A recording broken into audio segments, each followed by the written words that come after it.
We're making our own ham with raisin sauce and 3-cheese Italian mashed potatoes. Pork shoulder or picnic ham. Mine comes with the weight right on it, 8.5 pounds. This is all done by weight.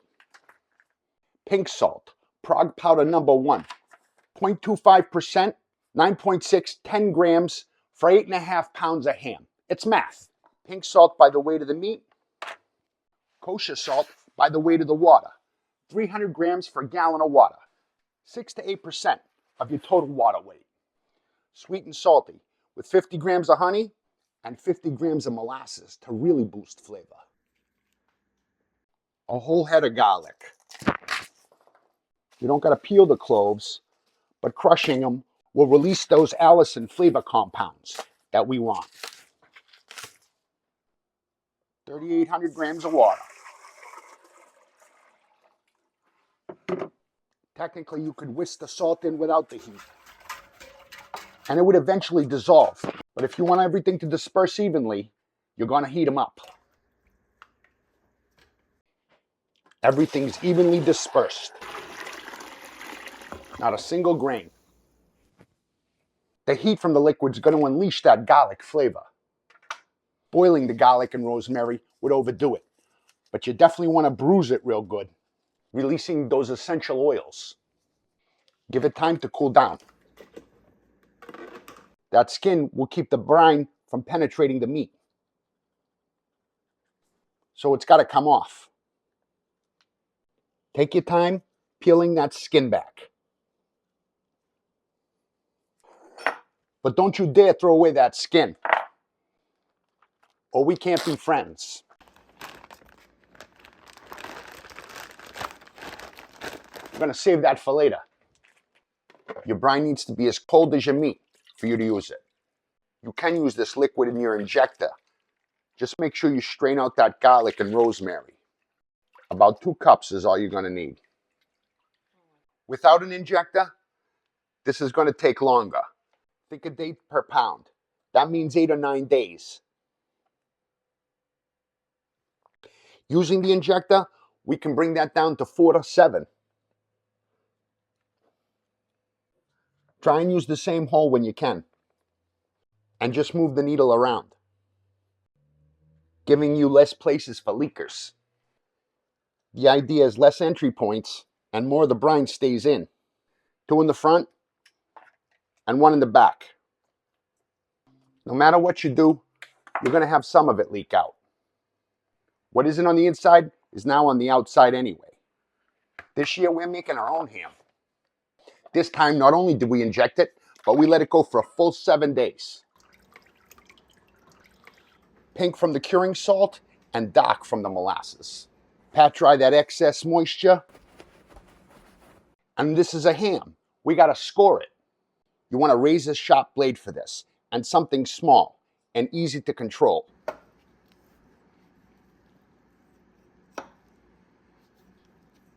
A crosshatch pattern isn't just beautiful, it serves a purpose. That's a place for more flavor that we're going to stick with mustard. Dijon. Make sure you get everywhere. Brush it right into those nooks and crannies. We got garlic and rosemary on the inside, but we still need it on the outside. Don't just sprinkle it on either. Smush it into those nooks and crannies you just made. Black pepper will help develop that crust, preferably on a roasting pan with a rack. Italian garlic rosemary ham. If you don't have a rack, you can prop it up making a ring of foil. That's going in at 350. It takes about an hour to develop that crust. Curing salt turns that meat pink. Water will help make steam. Wrapped in foil to hold that steam in. Just like we're doing ribs. First we make the bark, then we make the ham tender. Potatoes. Cooked in chicken stock, not water. Infused with a couple cloves of garlic. I don't mind using chicken stock with salt for this. And the high protein content tells me that this is quality stock. That's some sodium, but not enough. Potatoes need some salt. We just need them to get tender. Water and raisins. That's non-negotiable. You don't like raisin sauce? Make pineapple sauce with dried pineapple. Couple 2-3 whole cloves to enhance that ham flavor. And Marsala wine to infuse into those raisins. Now that those raisins are plumped, we can add the brown sugar and flavor from Dijon mustard and mustard seed, like we're making mostarda. And just a pinch of salt. That ham is salty enough. Those potatoes are tender and ready to come out. Best if they dry out before we mash them. Once they're dry, we're already here. Mash them Nona style. There's that garlic. Might as well mash that too. We haven't added any dairy yet. Sharp provolone.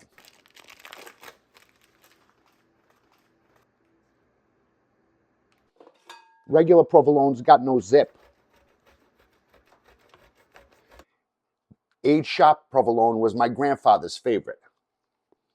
The stinky zip of provolone and the stretch of mozzarella.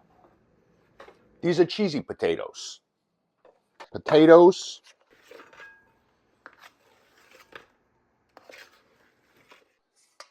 And some of that chicken stock to loosen it up. Who needs milk and butter when you've got cheese? These are going to be fucking amazing. But we still need that cheese to melt.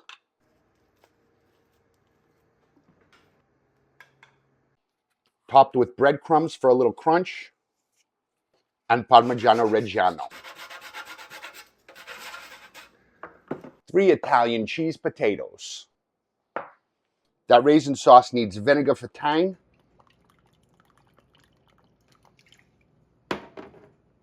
And that texture's not quite right. Cornstarch slurry to the rescue. But you got to bring it to a boil for it to work. Sweet, tangy, and now it's going to stick. I'm guessing that's going to do it.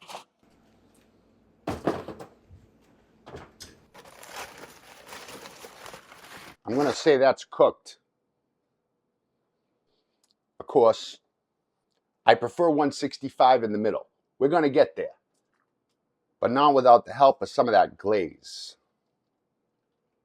That's how this ham's getting finished. So we got to finish cooking and build up that shellac. Did you honestly think once would be enough?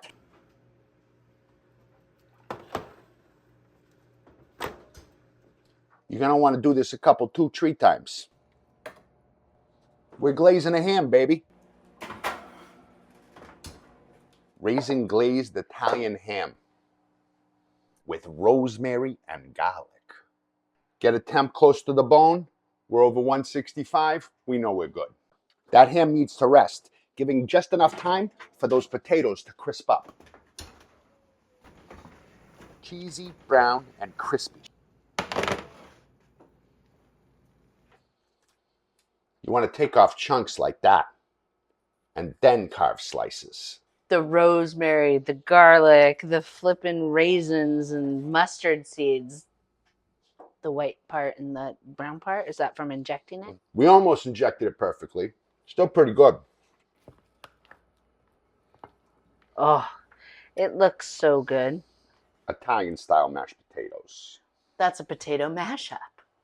It's a cross between scalloped potatoes and mashed potatoes. And a tribute to Auntie Margret.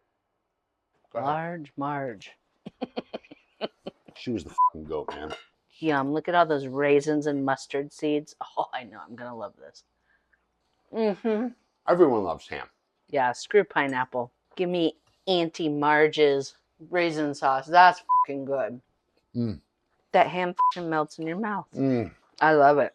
Italian potatoes. Oh my God, those potatoes. Cheesy mashed potatoes. I never got the exact raisin sauce recipe from Auntie Margret, but this is a tribute to her. Yeah. That's a wonderful dinner.